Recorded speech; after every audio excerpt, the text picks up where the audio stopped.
सुनो, बात ये हो रही थी कि इसके अंदर आपको कैश रेवेन्यू फ्रॉम ऑपरेशन दिया है और क्रेडिट रेवेन्यू फ्रॉम ऑपरेशन दिया है। दोनों रेवेन्यू फ्रॉम ऑपरेशंस को आप जोड़ लेंगे तो आपको टोटल रेवेन्यू फ्रॉम ऑपरेशन मिल जाएगा। और अगर सेल रिटर्न होगी तो वो आप माइनस कर लेंगे, तब आपको यहाँ पर वो रेवेन्यू फ्रॉम ऑपरेशन रखना है, उसकी मदद से आपको फिर जीपी निकालना है, फिर उस जीपी को रेवेन्यू फ्रॉम ऑपरेशन में से घटाना है, तब आपको cost of revenue from operation मिलेगा, जो कि आपको यहाँ पर पुट करना है। ठीक है, तो मतलब सिर्फ इतना सा डिस्क्लेमर था कि कैश और क्रेडिट अलग अलग दिए, दोनों को जोड़ लीजिए और रिटर्न दी हुई है वो उसमें से माइनस कर लीजिए।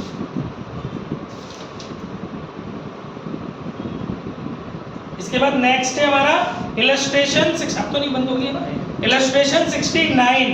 इलस्ट्रेशन 69 के अंदर आपको खुद करना है, स्वयं करें। और इलस्ट्रेशन 70 अभी यहाँ पे डाल के करवाएंगे आपसे, आगे बढ़ते हैं पहले ना। इलस्ट्रेशन 70 याद रखना है, यहाँ बैठ के करके जाना है। इलस्ट्रेशन 71 सेल्फ करना है, खुद करना है, ज्यादा करोगे तो प्रैक्टिस मिलेगी। अब आ जाइए नेक्स्ट टॉपिक है हमारा ट्रेड रिसीवेबल। अपने आप झूल रहा है, अपना पीछे हो जाता है बार-बार। उसको टाइट कर दो ना पेज उसका। अरे ये घूम रहा था, इसको थोड़ी टाइट करो। नेक्स्ट टॉपिक है हमारा trade receivable turnover ratio.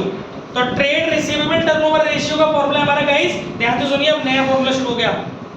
Trade receivable turnover का फॉर्मूला हमारा credit revenue from operation. Credit revenue from operation मतलब अभी तक हमारा वर्ड आ रहा था रेवेन्यू फ्रॉम ऑपरेशन, लेकिन अब हमें फॉर्मूले में चाहिए होगा क्रेडिट रेवेन्यू फ्रॉम ऑपरेशन, जिसका दूसरा नाम नेट क्रेडिट सेल भी होता है। नेट क्रेडिट सेल, हमें जो क्रेडिट रेवेन्यू फ्रॉम ऑपरेशन चाहिए वो हमेशा नेट चाहिए, और नेट बनता है सेल रिटर्न घटाने के बाद।